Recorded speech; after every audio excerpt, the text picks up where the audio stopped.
क्या आप दिन रात पूजा पाठ करते हैं लेकिन फिर भी घर में पैसा नहीं टिकता, बीमारियां घर से जाने का नाम नहीं ले रही है और हर तरफ से निराशाएं हाथ लग रही है? जरा रुकिए, एक बार अपने घर के मंदिर की तरफ देखिए, कहीं आपने भी अनजाने में भगवान के पास वो विनाशकारी शंख तो नहीं रख दिया है जो आपकी पीढ़ियों तक को कंगाल कर सकता है? जी हाँ, आपने बिल्कुल सही सुना। हम सब सोचते हैं कि मंदिर में शंख रखना बहुत शुभ होता है, लेकिन क्या आप जानते हैं कि एक गलत शंख आपके पूरे परिवार को बर्बादी की कगार पर लाकर खड़ा कर सकता है? आज हम आपको उन भयंकर गलतियों के बारे में बताने जा रहे हैं जो लोग जाने अनजाने में अपने घर के मंदिर में करते हैं।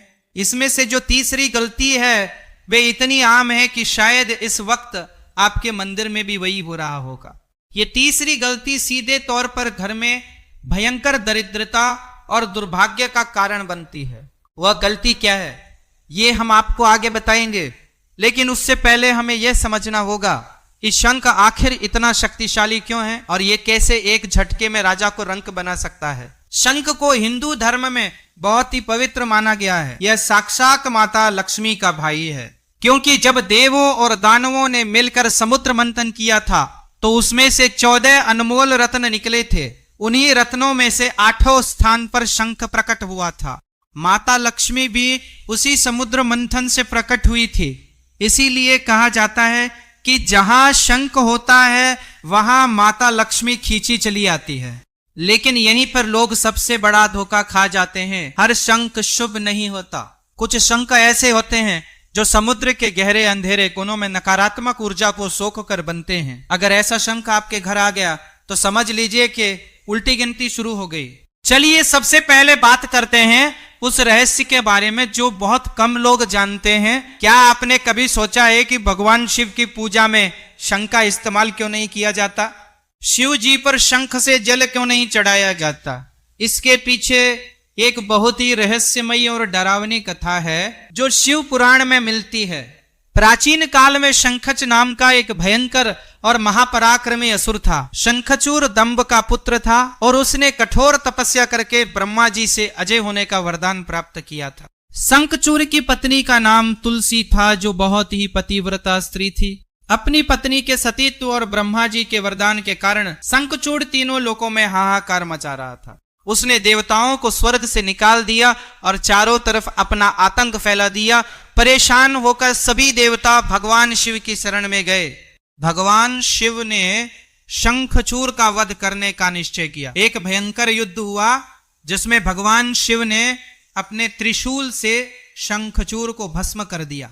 शिव पुराण के अनुसार शंखच की भस्म और हड्डियों से ही शंख की उत्पत्ति हुई। क्योंकि शंखचूड़ भगवान विष्णु का भक्त था, इसलिए शंख भगवान विष्णु को अत्यंत प्रिय है। लेकिन क्योंकि वे भगवान शिव का शत्रु था और शिव जी ने उसका वध किया था, इसलिए भगवान शिव की पूजा में कभी भी शंख का प्रयोग नहीं होता। अगर आप अनजाने में भी शंख से शिव जी को जल चढ़ाते हैं तो ये आपके जीवन में भयंकर शिव अपराध को जन्म देता है, जिससे घर में अचानक मौतें और असाध्य रोग प्रवेश कर जाते हैं। अब आते हैं उस पहली गलती पर जो कई घरों में अक्सर देखी जाती है। क्या आपके मंदिर में रखा शंख खंडित है? कई बार शंख को साफ करते समय या उसे बजाते समय उसका कोई कोना हल्का सा चटक जाता है। हम उसे मामूली बात समझकर फिर से भगवान के पास रख देते हैं। यह एक बहुत बड़ा पाप है। वास्तु शास्त्र और तंत्र शास्त्र में स्पष्ट रूप से लिखा है कि कोई भी खंडित वस्तु, विशेष रूप से शंख, घर में एक ब्लैक होल की तरह काम करता है। वह आपके घर की सारी सकारात्मक ऊर्जा, सारी बरकत और माता लक्ष्मी की कृपा को सोख लेता है। एक चटका हुआ शंख घर के सदस्यों के बीच दरार पैदा करता है। भाई भाई के दुश्मन बन जाते हैं और पति पत्नी के बीच बिना बात के क्लेश रहने लगता है। अगर आपके घर में ऐसा शंख पड़ा है तो उसे आज ही बहते हुए जल में प्रवाहित कर दें। लेकिन बात सिर्फ खंडित शंख की नहीं है। एक और गलती है जो लोग करते हैं और वो है शंख की गलत पहचान। बाजार में आजकल कई तरह के नकली और गलत दिशा वाले शंख मिलते हैं। शंख मुख्य रूप से 2 प्रकार के होते हैं, वामावर्ती और दक्षिणावर्ती। वामावर्ती शंख वह होता है जिसे बजाया जाता है, जिसे हम पूजा में ध्वनि उत्पन्न करने के लिए इस्तेमाल करते हैं। और दक्षिणावर्ती शंख वह होता है जिसे सिर्फ पूजा के लिए रखा जाता है, इसे बजाया नहीं जाता। दक्षिणावर्ती शंख बहुत ही दुर्लभ और चमत्कारी होता है। इसे माता लक्ष्मी का साक्षात स्वरूप माना जाता है। लोग गलती क्या करते हैं, वह बाजार से कोई भी शंख उठा लाते हैं और उसे दक्षिणावर्ती समझकर पूजने लगते हैं, या फिर जो शंख बजाने वाला होता है उसी से भगवान को स्नान कराने लगते हैं। यह एक बहुत बड़ी तांत्रिक भूल है। शास्त्रों में स्पष्ट लिखा है कि जिस शंख को आप अपने मुंह से लगाते हैं वह झूठा हो जाता है। उस झूठे शंख से कभी भी भगवान को जल नहीं चढ़ाना चाहिए और ना ही उससे भगवान को स्नान करना चाहिए।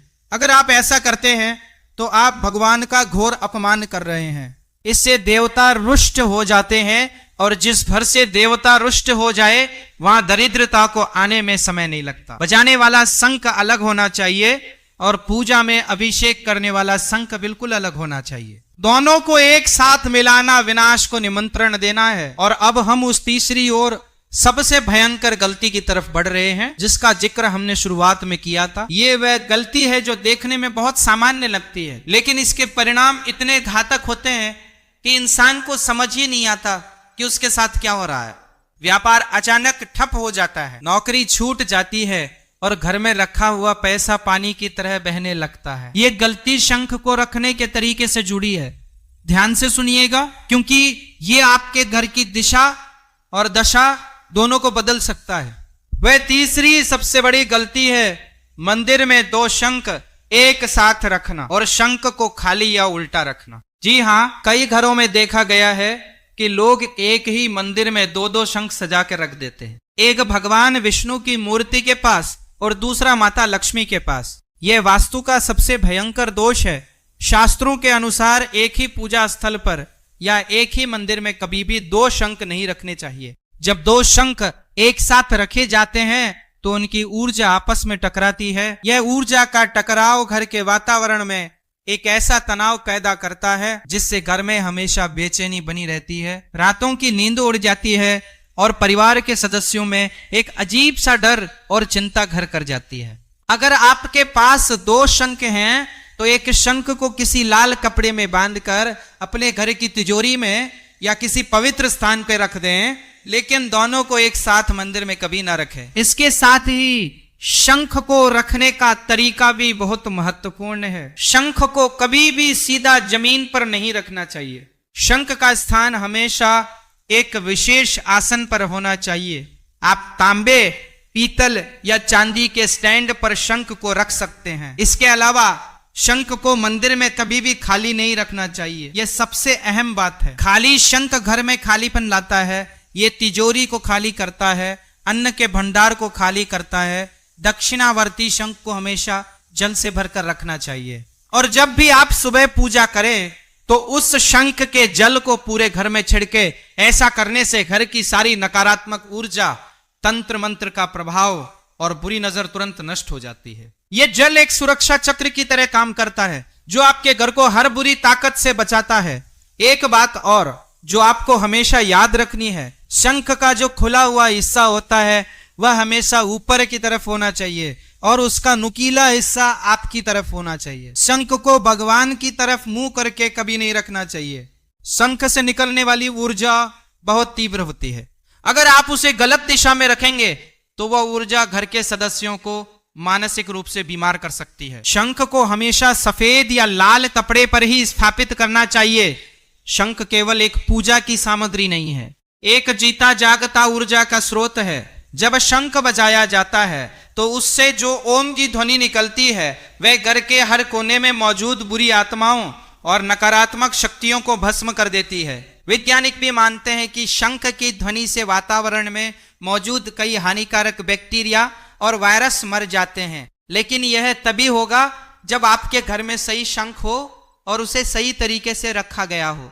अगर शंख गलत है तो वो फायदे की जगह ऐसा नुकसान करेगा जिसकी भरपाई कई पीढ़ियों तक नहीं हो पाएगी। जरा सोचिए, आप कितनी मेहनत से पैसा कमाते हैं। आप अपने परिवार के लिए दिन रात एक करते हैं, लेकिन अगर आपके घर के मंदिर में ही वास्तु दोष मौजूद हैं तो आपकी सारी मेहनत मिट्टी में मिल जाएगी।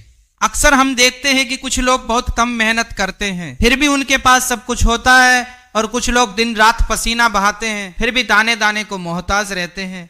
इसका कारण यही छोटी छोटी बातें हैं जिन्हें हम अक्सर नजरअंदाज कर देते हैं। देवी देवता हमारे भाव देखते हैं, ये सच है, लेकिन नियमों का पालन करना भी उतना ही जरूरी है। जब आप ब्रह्मांड के नियमों के खिलाफ जाकर कोई काम करते हैं तो ब्रह्मांड की ऊर्जा आपके खिलाफ काम करने लगती है। इसीलिए आज ही अपने घर के मंदिर की जांच करें, देखें कि कहीं आपने भी तो जाने अनजाने में ये गलतियां नहीं की है। क्या आपका शंख सही अवस्था में है?